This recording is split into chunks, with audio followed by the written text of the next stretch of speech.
13 अगस्त 1972 रात के 2 बजे थे। पाकिस्तान के लायलपुर शहर, जिसे आज फैसलाबाद कहते हैं, फैसलाबाद की सबसे खतरनाक जेल में एक अजीब सी हलचल थी। 3 कमरों में 3 भारतीय पायलट थे। तीनों की आंखें खुली थीं, तीनों के दिल तेज धड़क रहे थे, क्योंकि आज वो रात थी जिसके लिए उन्होंने 9 महीने इंतजार किया था। 9 महीने, 270 रातें, हर रात एक ही सपना, भागना। फ्लाइट लेफ्टिनेंट अर्जुन सिंह भाटिया ने धीरे से अपने बेड के नीचे हाथ डाला। उनकी उंगलियां एक पतले लोहे के टुकड़े से टकराईं। यही उनका हथियार था, यही उनकी उम्मीद थी। जेल की दीवार 20 इंच मोटी थी। बाहर 3 टावर थे जिन पर हर वक्त पाकिस्तानी गार्ड्स तैनात रहते थे। बाहर की दीवार पर करंट वाले तार थे और उन तारों के पार एक अनजान मुल्क था, दुश्मन का मुल्क। लेकिन इन तीनों ने तय कर लिया था, मरना मंजूर है, रुकना नहीं। तो क्या वो उस रात भाग पाए? क्या वो कभी घर वापस पहुंचे? यह कहानी सुनने के बाद आपकी रूह कांप जाएगी, क्योंकि यह सिर्फ भागने की कहानी नहीं है। यह उस इंसान की कहानी है जो टूट कर भी नहीं झुका। साल था 1971। पूरा देश एक बड़े बदलाव की कगार पर खड़ा था। पाकिस्तान के 2 हिस्से थे उस वक्त, वेस्ट पाकिस्तान और ईस्ट पाकिस्तान। लेकिन ईस्ट पाकिस्तान में, जो आज बांग्लादेश है, पाकिस्तानी फौज ने जो जुल्म किए उसे याद करके आज भी इंसानियत शर्मिंदा होती है।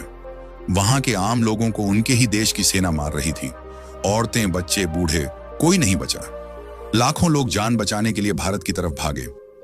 भारत ने जब उन बेघर लोगों की मदद करने का फैसला किया तो पाकिस्तान को इतना गुस्सा आया कि 3 दिसंबर 1971 की शाम को उसने बिना किसी चेतावनी के भारत के 11 एयरबेस पर बम गिरा दिए।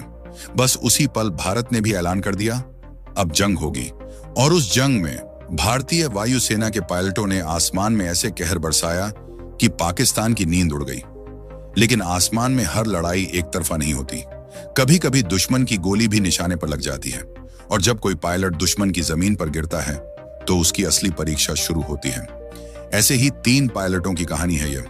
पहले pilot flight lieutenant Arjun Singh Bhatia. Arjun Singh Bhatia को सब अर्जी कहते थे। लंबे कद के, तीखे नैन नक्श वाले, हंसी उनके चेहरे पर हमेशा रहती थी। लेकिन जब वो कॉकपिट में बैठते थे तो वो हंसी एक खतरनाक सन्नाटे में बदल जाती थी। 5 दिसंबर 1971 भाटिया अपना MiG-21 लेकर निकले थे। मिशन था पाकिस्तान के सरगोधा के पास एक रडार स्टेशन को तबाह करना। यह रडार स्टेशन भारतीय विमानों को ट्रैक करता था और उन पर मिसाइल दागता था। इसे खत्म करना जरूरी था। भाटिया ने जैसे ही रडार स्टेशन पर हमला किया, नीचे से एंटी एयरक्राफ्ट गनों ने फायरिंग शुरू कर दी। एक गोला सीधे उनके इंजन से जा टकराया। जेट धुएं में लपट गया। भाटिया के पास वक्त नहीं था।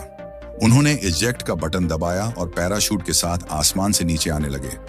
लेकिन जैसे ही उनके पैर जमीन पर पड़े, उन्होंने देखा चारों तरफ से भीड़ आ रही है।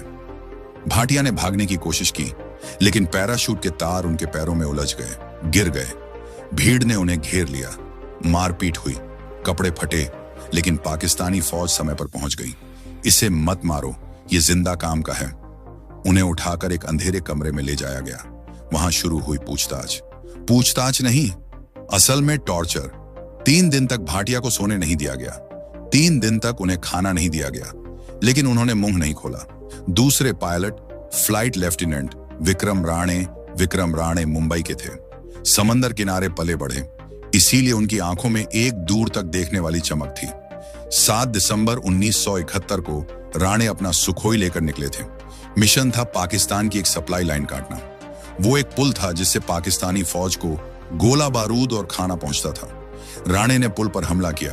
पुल तबाह हो गया, लेकिन वापसी में दुश्मन के 2 F-86 सेबर जेट उनका पीछा करने लगे।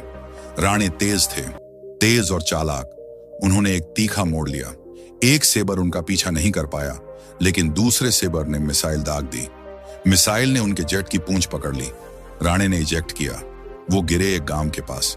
गांव वालों ने उन्हें पकड़ा और पाकिस्तानी फौज को सौंप दिया। राणे के साथ सबसे पहले जो हुआ वो था अकेलापन।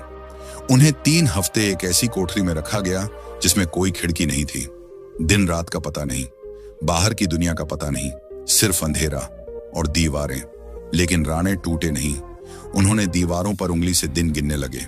हर दिन एक खरोंच, जैसे कह रहे हों, मैं हूं, मैं यहां हूं। तीसरे pilot, flight lieutenant Devendra Chauhan Rajasthan के थे।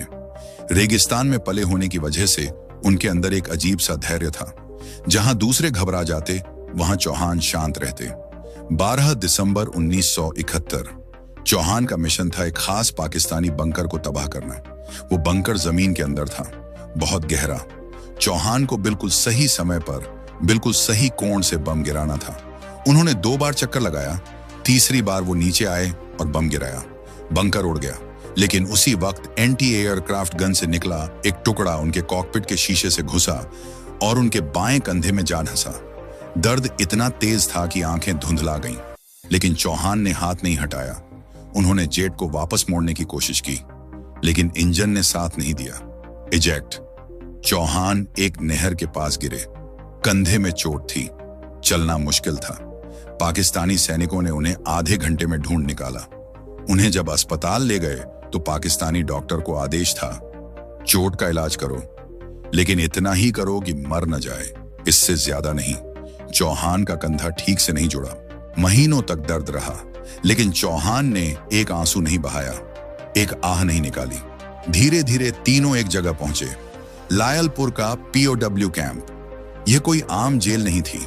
यह जेल खास तौर पर POW यानी प्रिजनर ऑफ वॉर के लिए बनी थी। यहाँ की दीवारें 20 इंच मोटी थीं। हर सेल में एक बल्ब था जो 24 घंटे जलता रहता था, ताकि कैदी अंधेरे में कुछ कर ना पाएं। हर 2 घंटे पर गार्ड्स राउंड लेते थे। बाहर की तरफ एक और दीवार थी, 15 फीट ऊंची, और उस दीवार पर करंट वाले तार। कुल मिलाकर यह एक ऐसी जगह थी जहां से भागना नामुमकिन था। लेकिन जब 25 दिसंबर 1971 को खबर आई कि पाकिस्तान ने सरेंडर कर दिया है और भारत जंग जीत गया है, तो सभी कैदियों की आंखों में चमक आ गई। अब तो जल्दी घर जाएंगे। लेकिन दिन बीतते गए, हफ्ते बीत गए, महीने बीत गए, कोई नहीं आया। राजनीति के पेच में उनकी रिहाई अटकी पड़ी थी। एक रात अर्जुन सिंह भाटिया ने धीरे से कहा, यार, अगर हम खुद नहीं निकले तो शायद सालों लग जाएंगे। राणे ने पूछा, क्या मतलब? भाटिया ने एक लंबी सांस ली और कहा, मतलब साफ है, हम भागेंगे। कमरे में सन्नाटा छा गया। चौहान ने खिड़की से बाहर देखा, गार्ड का साया दिख रहा था। फिर उन्होंने भाटिया की तरफ देखा और धीरे से कहा, बताओ क्या सोचा है? उस रात वो तीनों सुबह तक बात करते रहे, और सुबह तक एक बात तय हो गई थी, यह तीनों भागेंगे या मरेंगे, बीच का कोई रास्ता नहीं। सबसे पहली जरूरत थी जानकारी, जेल का नक्शा, बाहर के रास्ते, बॉर्डर कहां है, अफगानिस्तान कितनी दूर है। इसके लिए उन्हें जेल के कमांडर मेजर इकराम उल्लाह का भरोसा जीतना था। मेजर इकराम उल्लाह पढ़ा लिखा आदमी था। उसे इतिहास और भूगोल का बहुत शौक था। भाटिया ने यह कमजोरी पकड़ी। वो रोज उससे बातें करने लगे, मुगल इतिहास पर, भारत पाक के बंटवारे पर, सिंधु सभ्यता पर। धीरे धीरे मेजर को लगा कि यह पायलट बहुत शरीफ और पढ़ा लिखा है, यह कभी भागने की कोशिश नहीं करेगा। इसी भरोसे का फायदा उठाकर एक दिन भाटिया ने कहा, मेजर साहब, क्या हमें पढ़ने के लिए कुछ किताबें मिल सकती हैं और एक नक्शा? हम यहाँ बैठे बैठे इतिहास पढ़ना चाहते हैं। मेजर मुस्कुराया। उसने कहा, ठीक है। अगले दिन एक पुराना एटलस और 3 किताबें आ गईं। मेजर को जरा भी अंदाजा नहीं था कि वो अपने कैदियों को जेल की चाबी दे रहा है। तीनों ने रात भर नक्शा देखा। भाटिया ने समझाया, देखो, भारत का बॉर्डर नजदीक है, लेकिन वहां दोनों देशों की फौजें आमने सामने हैं, बारूदी सुरंगें हैं, वो रास्ता मौत का रास्ता है। राणे ने पूछा, तो फिर? भाटिया ने उंगली पश्चिम की तरफ रखी। अफगानिस्तान। चौहान ने कहा, लेकिन वो बहुत दूर है। भाटिया बोले, दूर जरूर है, लेकिन वहां के पहाड़ी रास्तों में न पुलिस है न चेक पोस्ट। वहां कबीले रहते हैं जो पाकिस्तान सरकार को ज्यादा नहीं मानते। हम वहां से छिपते छिपाते निकल सकते हैं। प्लान तय हुआ, रास्ता अफगानिस्तान। अब असली चुनौती थी जेल की 20 इंच मोटी दीवार तोड़ना, बिना किसी औजार के, बिना किसी शोर के और बिना किसी को पता चले। औजार जुटाना। एक दिन जेल में नलसाज आया पाइप ठीक करने। चौहान उसके पास गए, बातें शुरू की, उसका ध्यान भटकाया, और जब वो नलसाज पाइप की तरफ झुका, चौहान ने फुर्ती से उसकी बेल्ट से एक छोटी छेनी खींच ली। दूसरे दिन एक गार्ड अपना टिफिन छोड़कर किसी काम से चला गया। राणे ने चुपचाप टिफिन से एक मोटा चम्मच निकाल लिया। अब उनके पास थी एक छेनी और एक चम्मच, दुनिया के सबसे पतले हथियार, लेकिन यही उनकी जिंदगी थी। सही सेल चुनना, उन्हें ऐसी सेल चाहिए थी जो जेल की बाहरी दीवार के सबसे पास हो। भाटिया ने एक चाल चली। उन्होंने गार्ड से कहा, यार हमारे कमरे में चूहे बहुत हैं, रात को नींद नहीं आती, क्या हम उस कोने वाली सेल में जा सकते हैं? गार्ड हंसा। चूहों से डरते हो पायलट साहब? भाटिया ने भी हंसकर कहा, नहीं यार, लेकिन नींद तो चाहिए ना। गार्ड ने सोचा, यह तो बस आराम मांग रहे हैं। उसने हां कर दी। तीनों उस कोने वाली सेल में शिफ्ट हो गए जो जेल की बाहरी दीवार के ठीक पास थी। पहली रात के 12 बजे भाटिया बेड के नीचे घुसे, छेनी उठाई और दीवार पर पहली बार छेनी चलाई। खटाक! बाहर गार्ड के कदमों की आवाज आई। भाटिया रुक गए। दिल की धड़कन तेज हो गई। ऊपर राणे ने खांसना शुरू किया, जोर से, लंबी खांसी। गार्ड रुका, फिर आगे चला गया। भाटिया ने राहत की सांस ली और फिर से शुरू किया, धीरे धीरे, बहुत धीरे। हर रात बस थोड़ा सा काम होता था। रात 12 से 1 बजे तक, सिर्फ 1 घंटा। उससे ज्यादा जोखिम था। दीवार से जो धूल और मिट्टी निकलती थी, उसे वो अपने कपड़ों में छिपाकर सुबह टॉयलेट में बहा देते थे। जो बड़े टुकड़े निकलते थे, उन्हें तकिए के खोल में भरकर रखते थे। दिन में उस छेद को एक पुराने कपड़े से ढक देते थे, फिर उसके आगे अपनी लोहे की अलमारी खिसका देते थे। बाहर से देखने पर सब नॉर्मल लगता था, लेकिन अंदर आजादी का रास्ता बन रहा था। एक रात जब सब खत्म होते होते बचा, एक रात शायद तीसरे महीने की बात थी। राणे बेड के नीचे थे और दीवार खोद रहे थे। तभी सेल का दरवाजा खुला। रात के 12:30 बज रहे थे। एक गार्ड अचानक अंदर घुस आया। भाटिया और चौहान बेड पर लेटे हुए थे। गार्ड ने टॉर्च जलाई। यहां 3 हैं या 2? भाटिया ने सोने का नाटक किया, आंखें बंद। चौहान ने भी। गार्ड की टॉर्च घूमी। बेड पर 2। उसने बेड के नीचे टॉर्च मारी। एक पल के लिए सब रुक गया। राणे ने सांस रोक ली। टॉर्च की रोशनी उनके चेहरे के ठीक 1 इंच पास से गुजरी। गार्ड को धूल दिखी, लेकिन राणे नहीं दिखे। वो थोड़ा और अंदर घुसे हुए थे। गार्ड ने टॉर्च बंद की, बड़बड़ाया और चला गया। सेल का दरवाजा बंद हुआ। फिर एक लंबी चुप्पी। राणे धीरे धीरे बाहर निकले। तीनों की आंखें मिली। कोई कुछ नहीं बोला, कोई जरूरत नहीं थी। कंपास बनाना 1 महीने बाद उन्हें एहसास हुआ कि जेल से निकलने के बाद दिशा नहीं पता होगी। रात का अंधेरा होगा, अनजान जमीन होगी। बिना कंपास के वो रेगिस्तान में भटक जाएंगे। चौहान ज्योतिपांशिन, जो सबसे शांत दिमाग के थे, ने एक तरकीब सोची। उन्होंने एक सुई ढूंढी, जेल की सिलाई किट से। फिर एक छोटा सा चुंबक चाहिए था। उन्होंने जेल में मिले एक पुराने ट्रांजिस्टर रेडियो के अंदर से, जिसे गार्ड ने उन्हें सुनने के लिए दिया था, एक छोटा मैग्नेट निकाला। उस मैग्नेट पर सुई को 200 बार रगड़ा। फिर उस सुई को एक कागज की नाव पर रखा और पानी के कटोरे में तैराया। सुई उत्तर की तरफ मुड़ गई। बस, कंपास तैयार। जेल के अंदर भेस बदलना। जेल में हर महीने कुछ पैसे मिलते थे। इन्हीं पैसों से उन्होंने टुकड़ों में सामान इकट्ठा किया, सूखे मेवे, बिस्कुट, एक छोटी टॉर्च और सबसे जरूरी, पठानी सूट। जेल के दर्जी को कहा गया कि 3 पठानी सूट सिलो। दर्जी ने पूछा, क्यों? भाटिया ने कहा, यहां ठंड बहुत है, ऊपर से कुछ पहनना है। दर्जी ने सिल दिए। उसे नहीं पता था कि वो 3 भारतीय पायलटों के लिए पाकिस्तानी भेस तैयार कर रहा है। 9 महीने बाद, सितंबर 1972, एक रात बादल घिर आए, तेज हवा चली और फिर बारिश शुरू हुई, मूसलाधार बारिश। भाटिया ने राणे को देखा, राणे ने चौहान को देखा। तीनों की आंखों में एक ही बात थी। आज रात उन्होंने पठानी सूट पहने, सामान समेटा, कंपास उठाया। भाटिया ने आखिरी बार उस सेल को देखा जहां 9 महीने गुजारे थे। दीवार पर खरोंचें थीं जो राणे ने दिन गिनने के लिए की थीं। 270 खरोंचें, 270 रातें। भाटिया ने धीरे से कहा, चलो। बेड हटाया, अलमारी खिसकाई, कपड़ा हटाया और वो सुरंग सामने थी। 20 इंच मोटी दीवार में बना एक इंसान के गुजरने जितना छेद। 9 महीने की मेहनत, 270 रातों का पसीना। भाटिया ने आखिरी ईंट धीरे से बाहर धकेली। बारिश की आवाज में ईंट के गिरने की आवाज डूब गई। बाहर ठंडी हवा का एक झोंका अंदर आया। पहले राणे निकले, रेंगते हुए, फिर चौहान। उनके कंधे में अभी भी दर्द था, लेकिन वो बाहर आ गए। आखिर में भाटिया। जैसे ही भाटिया बाहर निकले, उन्होंने देखा दीवार के ठीक बगल में एक गार्ड चारपाई पर था। बारिश में उसने अपने ऊपर एक कंबल ओढ़ा हुआ था। वो सो रहा था या सोने का नाटक कर रहा था। तीनों ने एक पल एक दूसरे को देखा और भागे, तेज, जितनी तेजी से भाग सकते थे। पीछे जेल की दीवार थी, सामने पाकिस्तान का अंधेरा। पहला पड़ाव खेत। जेल के पीछे सरसों और गेहूं के खेत थे। तीनों खेतों में घुस गए। कपड़े भीग चुके थे, कीचड़ जूतों में भर गया था, लेकिन रुकना मौत था। पीछे से सायरन बजा। जेल में भगदड़ मच गई थी। कोई चिल्लाया, कैदी भाग गए। टॉर्चें जल गईं, गोलियां हवा में चली, लेकिन बारिश ने उन्हें ढाल दी। बारिश ने उनके पैरों के निशान मिटा दिए, आवाजें दबा दी और अंधेरे ने उन्हें छिपा लिया। करीब 1 घंटे तक वे भागते रहे। फिर एक नाले के पास रुके। भाटिया ने कंपास निकाला। सुई हिल रही थी। बारिश की बूंदों से पानी कांप रहा था, लेकिन उत्तर दिख रहा था। उन्हें पश्चिम की तरफ जाना था, अफगानिस्तान की तरफ। वे फिर चल पड़े। अब भागना नहीं था। भागने वाला आदमी जल्दी पकड़ा जाता है, चलने वाला आदमी भीड़ में खो जाता है। सुबह होने लगी। दूर एक छोटा सा गांव दिखा। तीनों ने फैसला किया, गांव में सीधे नहीं घुसेंगे, पहले देखेंगे, फिर रास्ता चुनेंगे।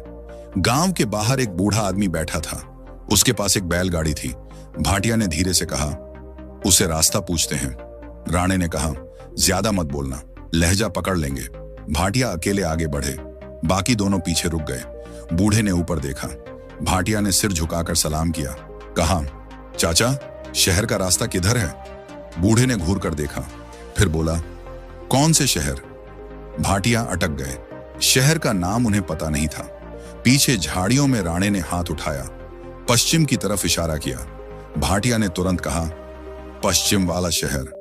बूढ़ा कुछ सेकंड तक देखता रहा, फिर उसने हाथ से रास्ता दिखाया, उस तरफ जाओ, सड़क मिलेगी। भाटिया ने शुक्रिया कहा, ज्यादा कुछ नहीं बोला। वो वापस झाड़ियों में आए।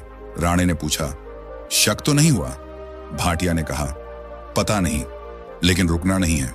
तीनों खेतों के किनारे किनारे सड़क की तरफ चल पड़े। करीब आधे घंटे बाद वे एक कच्ची सड़क पर पहुंचे। सड़क पर थोड़ी दूर एक ट्रक खड़ा था। ड्राइवर बोनट खोलकर कुछ देख रहा था। भाटिया ने कहा, यही मौका है, ट्रक में छिप जाते हैं। वे धीरे धीरे ट्रक के पीछे पहुंचे। पीछे तिरपाल पड़ा था। तीनों उसके अंदर घुस गए, सांस रोककर लेट गए। कुछ मिनट बाद ड्राइवर वापस आया, बोनट बंद किया और ट्रक चल पड़ा। अंदर तीनों चुप थे। अगर ड्राइवर ने पीछे देखा तो सब खत्म। अगर किसी चेक पोस्ट पर रुक गया तो सब खत्म। लेकिन किस्मत ने साथ दिया। ट्रक बिना रुके चलता रहा। करीब 2 घंटे बाद ट्रक एक कस्बे के बाहर रुका। ड्राइवर उतरा और ढाबे की तरफ चला गया। भाटिया ने धीरे से तिरपाल उठाया, बाहर देखा, रास्ता साफ था। तीनों चुपचाप नीचे उतरे, फिर सड़क के किनारे किनारे आगे बढ़े। अब उन्हें बस अफगानिस्तान की तरफ बढ़ते रहना था, लेकिन किस्मत हमेशा साथ नहीं देती। दोपहर तक वे एक बड़े चौराहे पर पहुंचे। वहां पुलिस की जीप खड़ी थी। 2 पुलिस वाले चाय पी रहे थे और उनके हाथ में अखबार था। उस अखबार के पहले पन्ने पर लिखा था, भारतीय युद्धबंदी फरार। तीनों के चेहरे पीले पड़ गए। अब पूरा पाकिस्तान उन्हें ढूंढ रहा था। भाटिया ने तुरंत सिर नीचे किया। तीनों सड़क किनारे बैठ गए, जैसे आम मुसाफिर बैठते हैं। राणे ने धीरे से कहा, अब क्या? भाटिया ने कहा, अभी मत चलो, चलोगे तो दिखोगे, बैठे रहो। करीब 15 मिनट वे वहीं बैठे रहे। पुलिस वाले चाय पीकर जीप में बैठे और चले गए। भाटिया ने कहा, अब पुलिस जीप दूर निकल चुकी थी। तीनों धीरे से उठे और दूसरी सड़क पकड़ ली। अब रास्ता और मुश्किल था। सामने सफर लंबा और खतरनाक था। न खाने का भरोसा, न पानी का भरोसा, न रास्ते का भरोसा। 3 दिन तक वे छोटे छोटे गांवों से बचते हुए चलते रहे। दिन में छिपते, रात में चलते। यही उनका नया नियम बन गया था। एक रात उन्हें दूर से गाड़ियों की आवाज सुनाई दी। सड़क पर सेना की गाड़ियां जा रही थीं। वे तीनों झाड़ियों में दब गए। एक जवान ने टॉर्च झाड़ियों की तरफ मारी। रोशनी उनके चेहरों के पास से गुजरी, लेकिन इस बार भी किस्मत ने साथ दिया। गाड़ियां आगे निकल गईं। रात का अंधेरा उनका सबसे बड़ा दोस्त था। जीटी रोड पर पहुंचकर उन्होंने एक ट्रक रोका। ड्राइवर ने पूछा, कहां जाना है? भाटिया ने पश्चिमी पंजाबी लहजे में कहा, पेशावर। ड्राइवर ने गौर से देखा, फिर सिर हिलाया। बैठो। सुबह वो पेशावर पहुंचे। वहां से लंडी कोतल खैबर दर्रे के पास अफगानिस्तान की सरहद बस कुछ किलोमीटर दूर थी। आजादी आंखों के सामने थी, लेकिन तभी गलती हुई। चौहान को बहुत प्यास लगी थी। एक चाय की दुकान पर रुके। एक आदमी ने उन्हें ध्यान से देखा। उनके जूते पुराने थे, जेल के। उनकी भाषा में एक अजीब सा मेल था। उस आदमी ने पास आकर पंजाबी में पूछा, कहां से आ रहे हो भाई? भाटिया ने कहा, पेशावर एयरबेस से। तो आईडी दिखाओ। घर पर छूट गई। एयरफोर्स के आदमी का आईडी घर पर नहीं छूटता। पास में खड़े एक और आदमी ने चिल्लाया, पकड़ो इन्हें। भीड़ जमा हो गई। पाकिस्तानी पुलिस आ गई। तीनों के हाथ पकड़ लिए गए और आजादी से बस 7 किलोमीटर पहले उन्हें दोबारा जेल ले जाया गया। जब तीनों को वापस लाया गया तो जेल में सन्नाटा था। मेजर इकरामुल्लाह उन्हें देख रहा था। वो कुछ नहीं बोला, सिर्फ एक लंबी नजर डाली और चला गया। तीनों को 30 दिन की सॉलिटरी कन्फिनमेंट दी गई, अलग अलग, अकेले। लेकिन एक बात हुई, उनकी इस कोशिश की खबर दुनिया में फैल गई। अंतरराष्ट्रीय रेड क्रॉस ने पाकिस्तान से सवाल पूछे। भारत सरकार पर भी दबाव बढ़ा और आखिरकार दिसंबर 1972 में पाकिस्तान के राष्ट्रपति जुल्फिकार अली भुट्टो ने ऐलान किया, सभी भारतीय युद्धबंदियों को रिहा किया जाएगा। जिस दिन तीनों वाघा बॉर्डर से भारत की तरफ आए, उस दिन उनके पैरों के नीचे की जमीन कांप रही थी, इमोशन से। हजारों लोग तिरंगे लेकर खड़े थे। राणे की आंखों में आंसू आ गए। वो रोए नहीं, लेकिन उनकी आंखें बोल रही थीं जो जुबान नहीं कह सकती थी। चौहान ने जमीन को हाथ से छुआ। भाटिया ने आसमान की तरफ देखा और ऊपर नीला आसमान था। वही आसमान जिसमें उन्होंने उड़ना सीखा था, वही आसमान जो उनका घर था। दोस्तों, यह कहानी सिर्फ 3 पायलटों की नहीं है। यह कहानी उस जज्बे की है जो कहता है, दीवार कितनी भी मोटी हो, उम्मीद उससे भी मोटी होती है। 9 महीने, 270 रातें, 1 छैनी, 1 चम्मच और 3 इंसान। इन्होंने साबित किया कि अगर इरादा पक्का हो तो 20 इंच की दीवार कुछ नहीं होती। वो बॉर्डर पार नहीं कर पाए, लेकिन उन्होंने पाकिस्तान की सबसे सुरक्षित जेल को तोड़ दिया। दुनिया को बता दिया कि एक भारतीय सैनिक को कैद तो किया जा सकता है, लेकिन उसका हौसला कभी कैद नहीं होता। अगर यह कहानी आपके दिल तक पहुंची हो तो वीडियो को एक लाइक जरूर दें और चैनल को सब्सक्राइब करें, ताकि ऐसे ही जांबाज हीरो की अनसुनी कहानियां